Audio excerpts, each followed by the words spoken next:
Hello everyone, welcome back to our channel. आप सभी का इस यूट्यूब प्लेटफॉर्म पे स्वागत है। मेरा नाम है प्रतिभा। सो स्टूडेंट, आज हम करने वाले हैं होम साइंस के मोस्ट इम्पॉर्टेंट क्वेश्चंस जो आपके एग्जाम में डायरेक्टली पूछे जाते हैं। अगर हम बात करेंगे हम यहाँ पे किस लेवल तक के क्वेश्चन लेके आए हैं, तो जैसे आपके यूजीसी नेट लेवल में क्वेश्चन पूछे जाते हैं, ये इस लेवल के क्वेश्चन हैं। लेकिन अगर हम बात करें ये अदर एग्जाम में भी आपकी हेल्प करेंगे, तो जो स्टूडेंट होम साइंस सब्जेक्ट के हैं वो ये क्लास अटेंड कर सकते हैं। और ये क्लास में आपको बहुत कुछ सीखने को मिलेगा।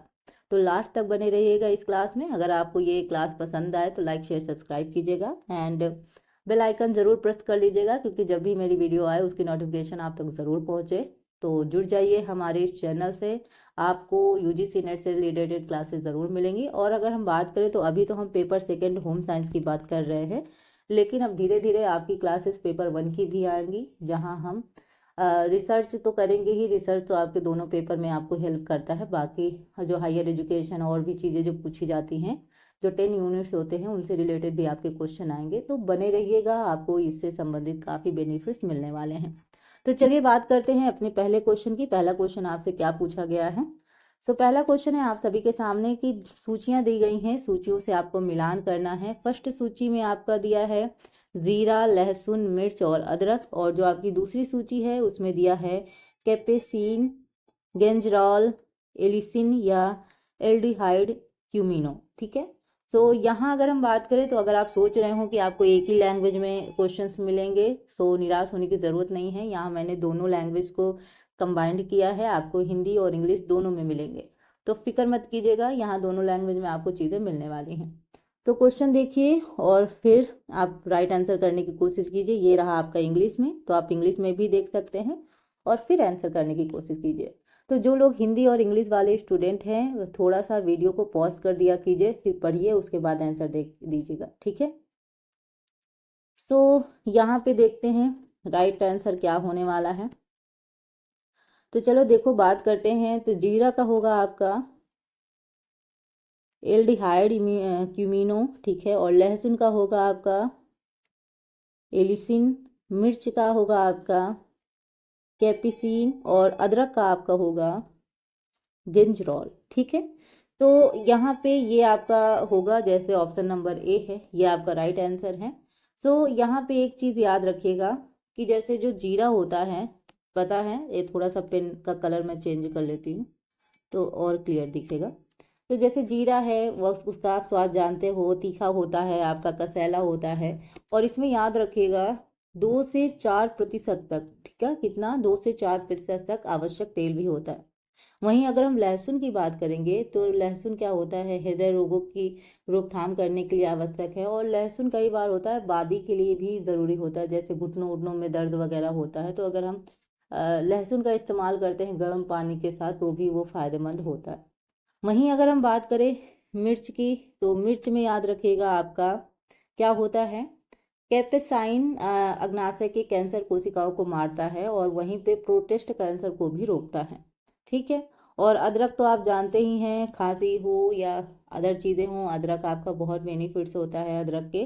तो अदरक को कूच कर लोग खाते हैं, और खांसी आती है तो उसमें नमक और थोड़ा सा भून के भी खाते हैं, तो उससे भी उनको फ़ायदा होता है। गले की जो खराश वगैरह होती है वो भी दूर होती है। तो यहाँ पे राइट आंसर है ऑप्शन नंबर ए। ठीक है।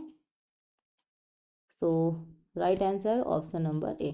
तो वहाँ पे देखिए इंग्लिश में ये लिखा है, उसी का हिंदी थोड़ा सा लिखा है, तो हिंदी का वैसा नहीं है जैसे शुद्ध हिंदी में लिखा जाता है। तो आपको एग्जाम में भी ऐसे ही क्वेश्चन मिलते हैं कि आपको इंग्लिश ही हिंदी में कन्वर्ट होगी, वैसे वाली नहीं होगी जैसा आप सोच रहे हो। तो इसलिए थोड़ा सा इंग्लिश को भी ध्यान दीजिएगा। बाकी नेक्स्ट क्वेश्चन है आप सभी के सामने। आपसे पूछा गया है स्ट्रिंग कठपुतली की उत्पत्ति कहाँ से हुई है। ठीक है। पश्चिम बंगाल से, राजस्थान से, आंध्र प्रदेश से या फिर उड़ीसा से। तो आपसे पूछा गया स्ट्रिंग कठपुतली की उत्पत्ति कहाँ से हुई है, इसका आंसर आपको देना है। तो अगर हम बात करें इसके राइट आंसर की, राइट आंसर आपका होगा ऑप्शन नंबर बी, राजस्थान। ठीक है। ऑप्शन नंबर बी आपका राजस्थान सही है। वहीं अगर हम बात करेंगे तो जो पश्चिम बंगाल में जो है आपका रॉड पपेट्स है। ठीक है। वहीं अगर हम बात करेंगे आपका आंध्र प्रदेश की, तो आपकी छाया है, छाया कठपुतली। उड़ीसा की अगर हम बात करेंगे तो दस्ताना कठपुतली। ठीक है।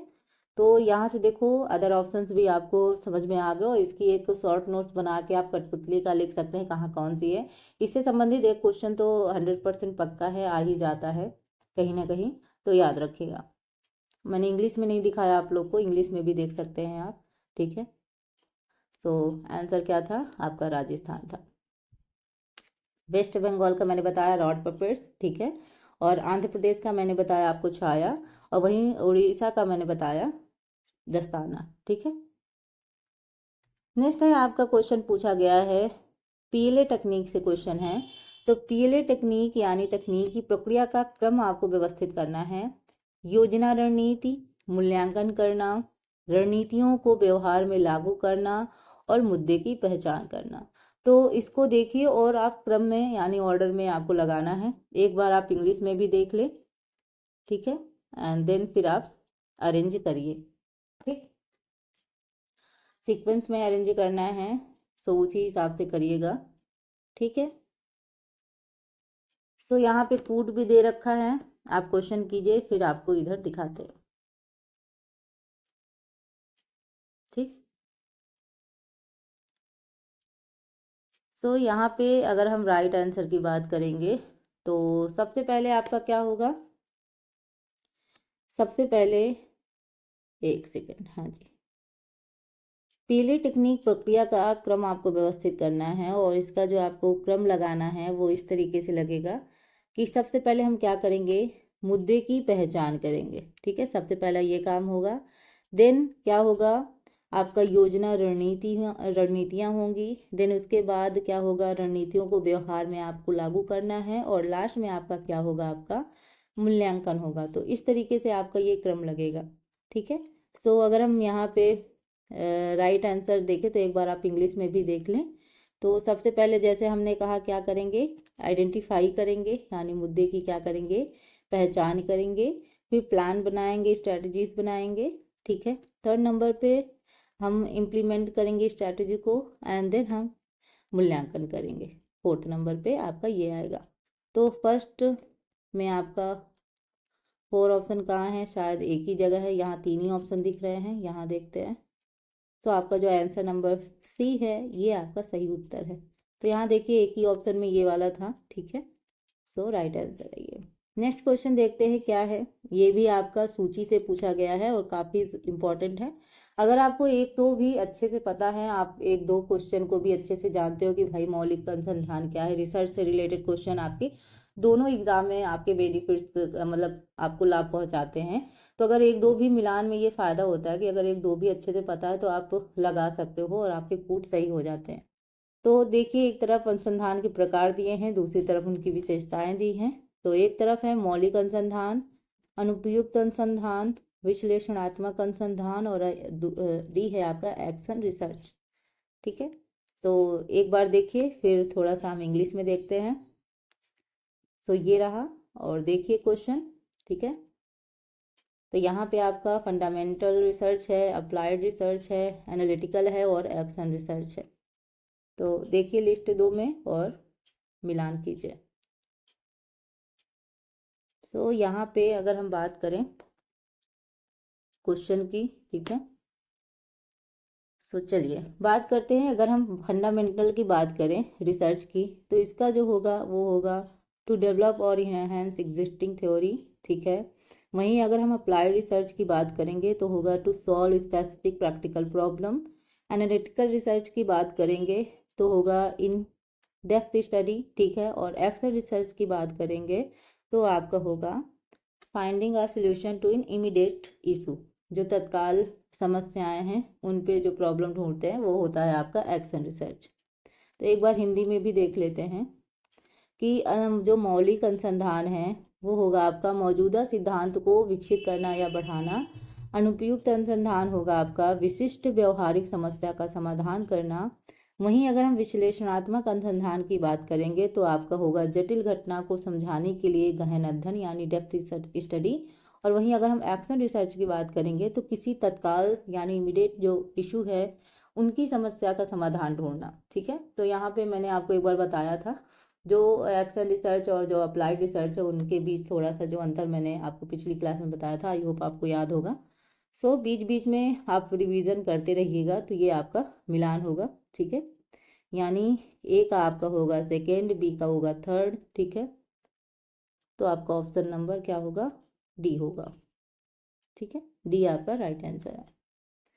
बढ़ते हैं अपने नेक्स्ट क्वेश्चन की ओर। डी इसका राइट आंसर है। चलो नेक्स्ट क्वेश्चन है, निम्नलिखित में से कौन सा सूक्ष्म जीव खाद्य जनित नशा का कारण बनता है? Escherichia coli, Salmonella SPP, clostridium botulinum और स्टेफिलोकोकस ऑरियस। तो ये आपका क्वेश्चन है। नीचे दी गए कोड का उपयोग करके सही उत्तर को चुनना है। तो पहले इसको देखिए, फिर हम इंग्लिश में भी चलते हैं। ये रहा क्वेश्चन, पढ़िए और आंसर देने की मतलब कोशिश कीजिए। तो यहाँ पे बात करते हैं प्रश्न की। तो इस प्रश्न का जो राइट आंसर होगा वो होगा आपका, पहली बात तो आपका होगा और ऑप्शन नंबर जो 3 है यानी क्लोस्ट्रीडियम बोटुलिनम, और आपका जो 4 है यानी स्टेफिलोकोकस ऑरियस। तो 3 एंड 4 ये आपके राइट आंसर है। तो ऑप्शन देखते हैं, ऑप्शन नंबर जो बी है वो आपका सही उत्तर है, ठीक है।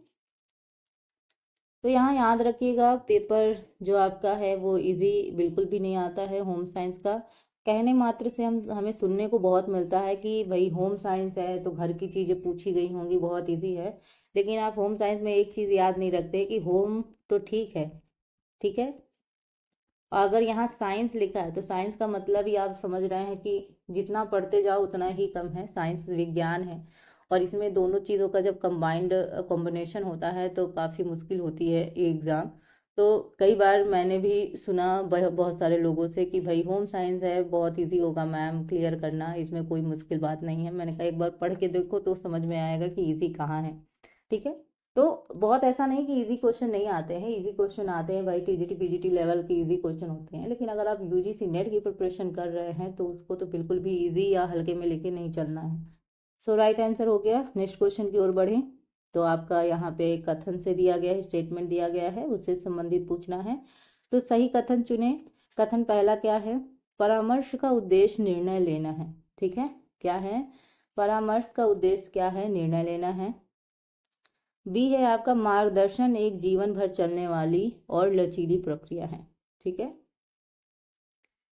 तो यहाँ पे अगर हम बात करें तो आपसे सही कथन चुनने के लिए बोला गया है, एक बार आप इंग्लिश में भी देख लें, ठीक है।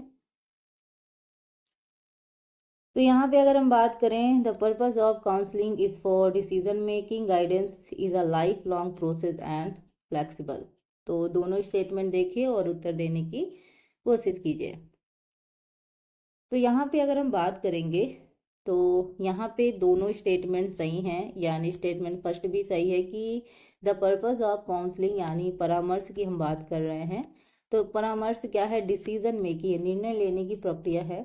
वहीं अगर हम बात करेंगे स्टेटमेंट सेकेंड की, तो guidance is life long process and flexible.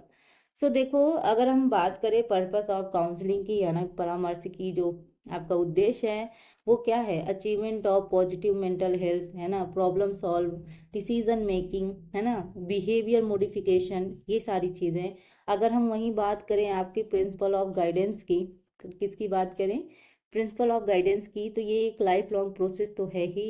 साथ में रिस्पेक्ट टू इंडिविजुअल डिफरेंसेस, ये क्या करता है, व्यक्तिकरण पर जोर देता है, जो रिस्पेक्ट करता है उनकी, ठीक है। ये सहयोग पर आधारित होता है जो गाइडेंस होता है। तो यहाँ पे आंसर दोनों सही हैं, both statement first and statement जो सेकंड है ये दोनों आपके सही हैं, यानी ऑप्शन नंबर जो सी है वो आपका सही है। एक बार हिंदी में भी देख लेते हैं, जो ऑप्शन नंबर सी है वो आपका सही है, ठीक है। तो यहाँ पे जैसे हमने बात की, तो जो आपका परामर्श था वो हमने बात की कि ये क्या होता है, ये अचीवमेंट ऑफ जो पॉजिटिव मेंटल हेल्थ है। अगर हम बात करें डिसीजन मेकिंग की बात करता है, वहीं अगर हम बात करें तो बिहेवियर मॉडिफिकेशन की बात करता है। वहीं अगर हम मार्गदर्शन यानी गाइडेंस की बात करेंगे तो गाइडेंस क्या है, आपकी जीवन भर चलने वाली प्रक्रिया है, यानी लाइफ लॉन्ग प्रोसेस है। ये क्या करता है, रिस्पेक्ट करता है इंडिविजुअल डिफरेंसेस की, यानी व्यक्तिकरण को महत्व देता है एक तरीके से बात करें, और सहयोग पर आधारित होता है। तो यहाँ पे ऑप्शन नंबर जो सी है यानी दोनों स्टेटमेंट सही हैं। ठीक। नेक्स्ट क्वेश्चन भी आपका अभिकथन और कारण से है। सो यहाँ अगर बात करूंगी तो अभी फिलहाल जैसे मैंने पिछली वीडियो में भी बात की थी कि जो 2 टाइम से आप देख रहे हैं कि अभिकथन और कारण से रिलेटेड क्वेश्चन नहीं मिलते हैं। सबसे ज़्यादा जो यूजीसी नेट का ट्रेंड होता है वो सीक्वेंस वाले क्वेश्चन लगाने के लिए ज़्यादा आता है, क्योंकि उसमें समय भी आपका बहुत लगता है। अगर आपने अच्छे से उनके कीवर्ड पहचान लिए तो आप इजी तरीके से सीक्वेंस लगा सकते हो, लेकिन अगर आपने कीवर्ड्स नहीं पहचाने तो आपको बहुत समय लग जाता है, क्योंकि क्वेश्चंस भी बड़े होते हैं उनको। इसी वजह से कहा जाता है कि जब भी ऐसा एग्जाम दे तो मॉक टेस्ट ज़रूर लगाए टाइमिंग के साथ, जिससे हमारी एक टाइम मैनेजमेंट बन जाए। सो अभिकथन कारण वाले तो वैसे अभी क्वेश्चन नहीं आ रहे हैं 2 टाइम से, लेकिन फिलहाल हो सकता है नेक्स्ट, ऐसा उम्मीद नहीं है कि आएंगे, लेकिन हो सकता है एक आध क्वेश्चन देखने को मिल जाए, तो इसलिए सॉल्व करना ज़रूरी है। अभिकथन की बात करें तो एक खुशहाल सफल विवाह संघर्षों की अनुपस्थिति को दर्शाता है। वहीं कारण है कि खुशहाल विवाहों में उच्च स्तर का सकारात्मक दृष्टिकोण मौजूद होता है। सो यहाँ पे आप एक बार इंग्लिश में भी देख लें और फिर हम राइट आंसर तक बात करते हैं। सो यहाँ पे आपके अभिकथन और कारण से संबंधित क्वेश्चन पूछा गया है, आपको बताना है इसका सही उत्तर क्या होगा। तो यहाँ पे अगर हम बात करें तो आपका जो अभिकथन और कार्य से संबंधित क्वेश्चन है, इसमें आपका अभिकथन या मतलब बात कर रहे हैं a happy successful marriage reflect absence of conflicts, ये भी सही है। और रीजन की अगर हम बात करें a high level of positive attitude is it in happy marriage. तो यहाँ पे अगर हम बात करें तो दोनों क्वेश्चन सही हैं और एक दूसरे को अच्छे से एक्सप्लेन भी कर रहे हैं। तो ऑप्शन नंबर जो ए है वो आपका सही उत्तर होगा। ठीक है, ऑप्शन नंबर ए, यानी एक खुशहाल सफल विवाह संघर्षों की अनुपस्थिति को क्या करता है, दर्शाता है। और खुशहाल विवाहों में उच्च स्तर का सकारात्मक दृष्टिकोण मौजूद होता है। तो दोनों चीजें सही हैं। नेक्स्ट क्वेश्चन देखते हैं। नेक्स्ट क्वेश्चन है मनोविश्लेषणात्मक सिद्धांत का कौन सा भाग है। ठीक, तो आपसे पूछा गया है मनोविश्लेषणात्मक सिद्धांत का कौन सा भाग है। अहंकार, सुपर अहंकार, आईडी या फिर ये सभी। ठीक है, तो ये क्वेश्चन तो कई बार आ चुका है, इसको तो आप बिल्कुल भी गलत नहीं करेंगे। क्वेश्चन देखिए और फिर आंसर देने की कोशिश कीजिए। तो यहाँ अगर हम देखें क्वेश्चन को तो यहाँ होगा आपका ऑल ऑफ दिस, यानी ये सभी, यानी ईगो, सुपर ईगो और आईडी, ये तीनों क्या है, व्यवहार को आकार देने वाले घटक हैं। किसको आकार देने वाले घटक हैं, व्यवहार यानी बिहेवियर को आकार देने वाले ये क्या होते हैं। ठीक है, तो एक तरीके से यहाँ पे एक चीज याद रखिएगा, ये जो आपका क्वेश्चन है मनोविश्लेषणात्मक सिद्धांत, इसमें ये सभी आंसर तो सही है और ये तीनों क्या होते हैं, घटक व्यवहार को आकार देने के लिए ये क्या करते हैं, आपस में परस्पर क्या करते हैं, क्रिया करते हैं। तो याद रखिएगा जैसे मैंने बात की कि व्यवहार को आकार देने के लिए क्या करते हैं, परस्पर आपस में क्या करते हैं, क्रिया करते हैं। क्या करते हैं, क्रिया। याद रखिएगा, तो ये अहंकार, सुपर अहंकार और आईडी ये तीनों सही हैं, ये इन्हीं के भाग हैं। ठीक, नेक्स्ट आपका है कौन सा कथन सही है। निम्नलिखित में से कौन सा कथन सही है। प्रबंधन तब होता है जब कुछ समस्या हल करनी होती है और कुछ विकल्प चुनने होते हैं। बी है नियोजन हमेशा प्रबंधन का आवश्यक कार्य नहीं होता है। सी है प्रबंधन एक मानसिक प्रक्रिया है जिसमें निर्णय लेने की एक श्रृंखला शामिल होती है। वहीं अगर हम नेक्स्ट की बात करें तो निर्देशन प्रबंधन का हृदय है। तो एक बार आपने हिंदी में देख लिया, अब एक बार हम इंग्लिश में भी बात कर लेते हैं। आप इंग्लिश में भी देखें फिर आंसर दीजिए। ठीक है, तो which of the following statement is are correct. Correct आपको चुनना है, राइट राइट। तो यहाँ अगर हम बात करेंगे राइट आंसर की तो राइट आंसर होगा आपका फर्स्ट। ठीक है, तो यहाँ पे management occur when there is some problem to solve and some choice to make. वहीं अगर हम बात करेंगे तो आपका थर्ड होगा management is a mental process which involves a series of decision making. और वहीं अगर बात करेंगे तो directing is the heart of management. ठीक है, तो तीनों जो हैं सेकंड छोड़ के आपके सभी सही हैं। एक बार हिंदी में भी बात कर लेते हैं। तो यहाँ अगर हम बात करें तो प्रबंधन तब होता है जब कुछ समस्या हल करनी होती है और कुछ विकल्प चुनने होते हैं। ठीक है, वहीं अगर हम बात करें, प्रबंधन एक मानसिक प्रक्रिया है, मेंटल प्रोसेस है, जिसमें निर्णय लेने की एक श्रृंखला शामिल होती है। और जो नेक्स्ट है, निर्देशन प्रबंधन का क्या होता है, हृदय होता है। जो आपका बी है यानी सेकंड, नियोजन हमेशा प्रबंधन का आवश्यक कार्य नहीं होता है, ये आपका गलत है, बाकी सही है। ठीक है, तो जहाँ पे सेकंड है उसको तो वैसे भी गलत कर दो, तो ये वैसे भी गलत हो गया, तो ये आपका राइट आंसर है। ठीक है, बी आपका क्या होगा, राइट आंसर होगा। नेक्स्ट क्वेश्चन देखते हैं। नेक्स्ट क्वेश्चन भी आपका अभिकथन और कारण से क्वेश्चन पूछा गया है। अभिकथन क्या है, प्रोबायोटिक्स जीवित सूक्ष्म जीव है, और कारण क्या है, प्रोबायोटिक्स सूक्ष्म जीव आंत में मौजूद होते हैं और मेजबान के लिए फायदेमंद होते हैं। ये आपसे क्वेश्चन पूछा गया है। एक बार आप इसको इंग्लिश में देखें, फिर आंसर देने की कोशिश कीजिए। Probiotics are live micro organism, ठीक है, और रीजन भी देखिए। ठीक, इसका आंसर दीजिए। तो यहाँ अगर हम बात करें तो आपके जो अभिकथन है और जो कारण है ये दोनों सही हैं, लेकिन एक दूसरे की सही से व्याख्या नहीं कर रहे हैं। तो both assertion and reason are true but the reason is not to correct. So यहाँ पे दो सूचियां दी गई हैं, सूची जो फर्स्ट है और जो सूची सेकंड है उसको आपको मिलान करना है।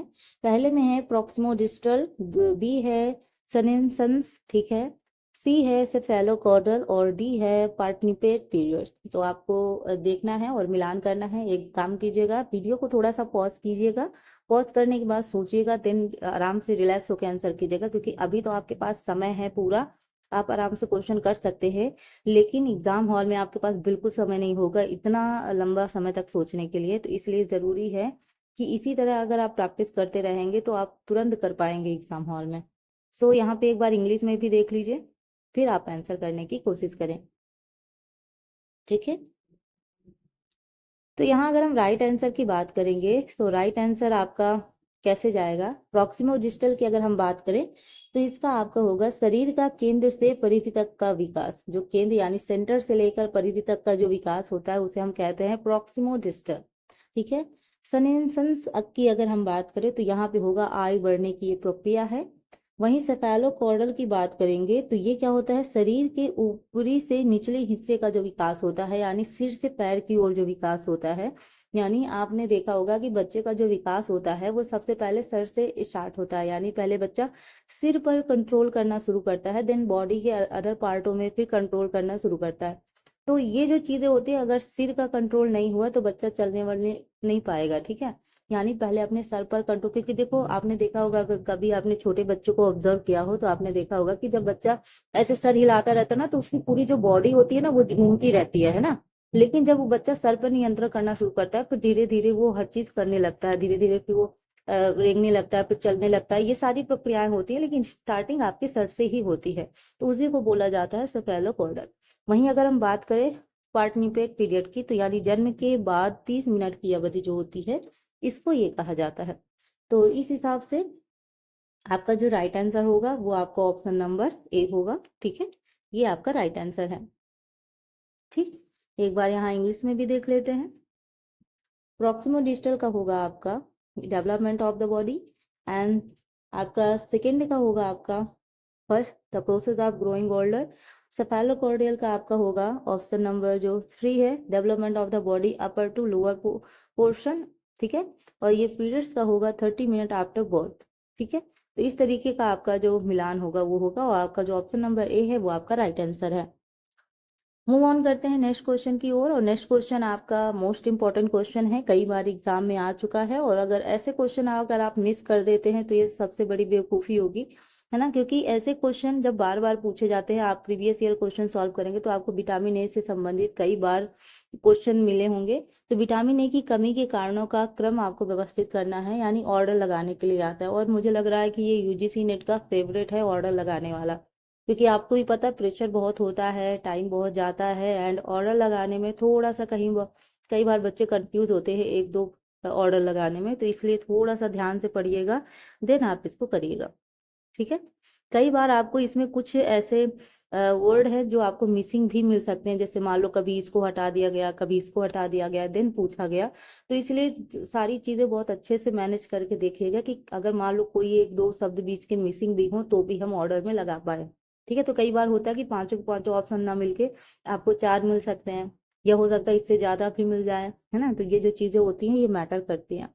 एक बार हिंदी में भी देख ले इसको, सॉरी इंग्लिश में। ठीक है, आपको सीक्वेंस लगाना है, vitamin A deficiency. So question देखिए और आंसर करने की कोशिश कीजिए। तो यहाँ अगर हम बात करेंगे आंसर की, तो सीक्वेंस देखिए क्या लगेगा इसका, विटामिन ए की कमी के चरणों का सही क्रम क्या होगा। तो देखो अगर हम यहाँ पे बात करें तो सबसे पहले देख लो तो रतौंधी, ठीक है। उसके बाद आपका होगा कंजक्टिवल जीरोसिस, थर्ड नंबर पे आपका आएगा कॉर्नियल जीरोसिस, देन उसके बाद होगा आपका कॉर्नियल अल अल्सरेशन, ठीक है, फोर्थ नंबर पे, एंड फिर लास्ट आएगा करेटोमलेशिया फिफ्थ नंबर पे। तो इस तरीके से आपका क्रम लगेगा। ठीक है, तो यहाँ पे देखते हैं थर्ड है, फोर्थ है, फिफ्थ है। ठीक है, आपका जो ऑप्शन नंबर बी है ये आपका राइट आंसर है। ठीक, चलिए एक बार इसको इंग्लिश में भी देख लें। तो यहाँ पे अगर हम बात करें, सबसे पहला आपका आएगा नाइट ब्लाइंडनेस, उसके बाद आपका आएगा, ठीक है, कंजक्टिवल जीरोसिस, और उसके बाद आपका आएगा कॉर्नियल जीरोसिस, फिर उसके बाद आपका यहाँ पे आएगा, ठीक, और उसके बाद करेटोमलेशिया फिफ्थ नंबर पे। तो इस तरीके से आपका क्रम लगेगा। और यहाँ पे अगर हम राइट आंसर की बात करेंगे तो राइट आंसर होगा ऑप्शन नंबर जो बी है, वो आपका सही उत्तर है। चलिए नेक्स्ट क्वेश्चन आपसे पूछा गया है कि बच्चों में खेल के विकास को क्रमबद्ध तरीके से व्यवस्थित करना है। जो बच्चों में खेल का विकास होता है उसको आपको ऑर्डर में प्लेस करना है, ऑर्डर में लगाना है। तो यहाँ पे दिया है समांतर खेल, सॉरी समानांतर खेल, संबंध नाटक, एकांत खेल, खाली खेल और सहकारी खेल। तो ये प्रीवियस ईयर वाले क्वेश्चंस हैं, ऐसे क्वेश्चन आते हैं। तो और दर्शकों का खेल, ठीक। तो यहाँ क्वेश्चन देखिए और देन आंसर करने की कोशिश कीजिए। एक सेकेंड थोड़ा सा और छोटा कर देती हूँ ताकि आपको सारे के सारे ऑप्शंस विजुअल हो। आई होप आपको क्वेश्चन दिख रहे होंगे। अगर आपको क्वेश्चन दिखने में थोड़ा सा भी प्रॉब्लम हो रही है तो आप स्क्रीन को जूम जरूर कर दीजिएगा, ठीक है। और अगर हम बात करें यहाँ पे आपको ऊपर बेल आइकन के ऊपर आपकी स्क्रीन के उस कॉर्नर पे आपको एक छोटा सा दिखेगा, वहाँ पे अगर आप क्लिक करेंगे तो आपको जो रिसर्च की क्लास है वो आपको देखने को मिलेगी। तो रिसर्च की क्लास ज़रूर ज्वाइन कीजिएगा, क्योंकि रिसर्च आपके पेपर 1 एंड पेपर 2 आपके दोनों में आपको हेल्प करता है। तो रिसर्च में तो बिल्कुल भी आपको इग्नोर करने की ज़रूरत नहीं है, उस पर तो ज़्यादा ही फोकस कीजिएगा। तो चलिए अगर यहाँ पे सीक्वेंस लगाने की बात करते हैं तो एक बार देखें इसका सीक्वेंस कैसे लगेगा। तो यहाँ अगर हम बात करें तो सबसे पहले आपका होगा खाली खेल, ठीक है। खाली खेल के बाद होगा आपका एकांत खेल, एकांत खेल के बाद होगा आपका दर्शकों का खेल, देन आपका होगा समानांतर खेल, ठीक है। उसके बाद आपका होगा संबद्ध नाटक, और देन आपका होगा सहकारी खेल। तो इस तरीके से आपका क्रम लगेगा, ठीक। तो यहाँ पे एक बार हम इंग्लिश में भी देख लेते हैं, देन आंसर तक पहुंचते हैं।